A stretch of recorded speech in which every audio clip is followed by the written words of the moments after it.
Sunday morning, 12th of April. The time is 7:15.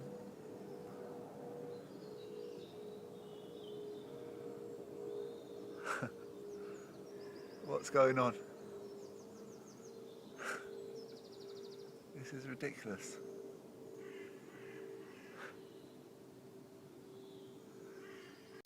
Everybody, this is normal.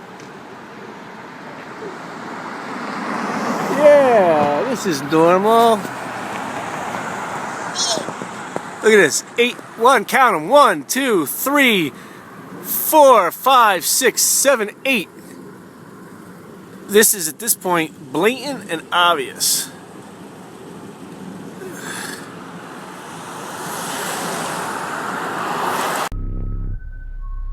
The death dumps, otherwise known as chemical trails, are being dropped and sprayed throughout the United States, in England, Scotland, Ireland, Northern Europe, and I have personally seen them not only in the United States but in Mexico and Canada.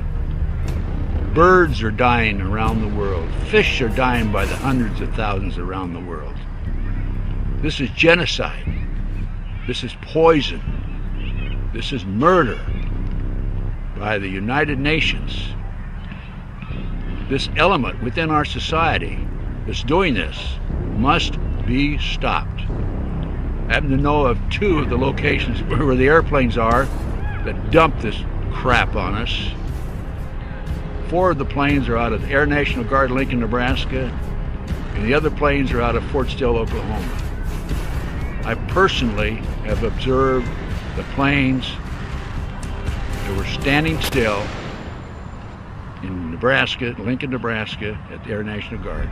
They have no markings on them. They're huge, bomber-like airplanes with no markings. This is a crime. Crime against humanity, crime against America, crime against the citizens of this great country. They must be stopped. What is wrong with Congress? This has an effect on their population and their people and their friends and their relatives and themselves. What's wrong with them? What's wrong with the pilots who are flying these airplanes? They're dumping this crap, this poison, on their own families. Somebody has to do something about it. Somebody in Congress has to step forward and stop it now. Thank you. I'm Ted Gunderson.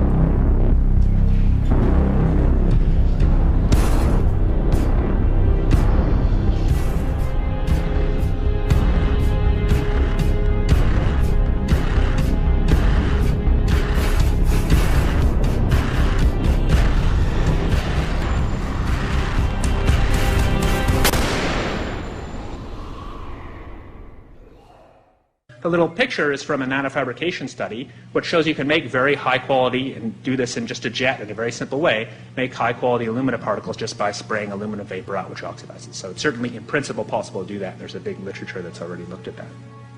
And you could do that by either building new versions of these aircraft or even re-engineering existing aircraft. So there's some ideas of that. So you go to an engineering firm and you want this done. They don't say this is hard or unusual. They say, okay, yes, we could do it. Aerosol geoengineering looks like it is so cheap that the cost is basically not going to be an issue. That means that implementation decisions will be risk-to-risk decisions.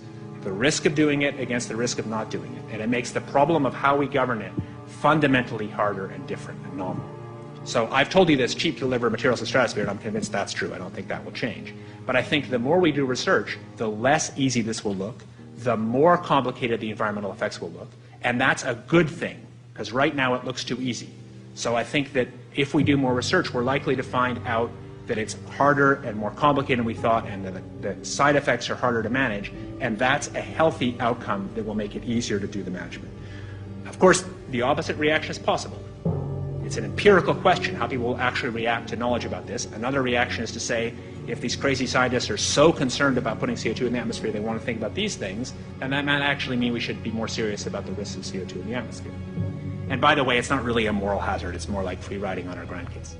And by the way, it's not really a moral hazard, it's more like free riding on our grandkids. Numerous air quality studies, including from CARB, California Air Quality Resource Board, have named submicron-sized particulates as being particularly harmful for human respiration.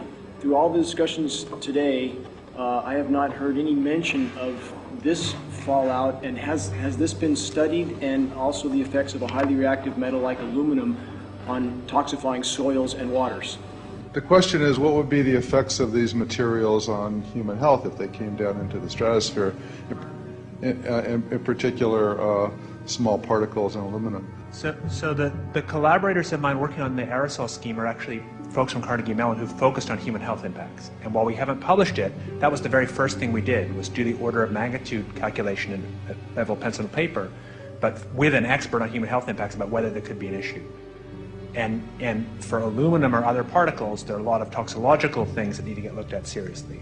But if you're just thinking about the sheer number of particles and the human health impact of small particles, the answer is, well, we haven't published it. That was the first thing we looked at with some of the leading experts who do epidemiological research on human health impacts, and it's not even close to being an issue. To clarify, so 10 megatons of aluminum dumped into the atmosphere would have no human health impact? So let me be more careful here. We're to separate out the toxicological. So the alumina, we've only begun to research and published nothing. Alumina, we've only begun to research and published nothing.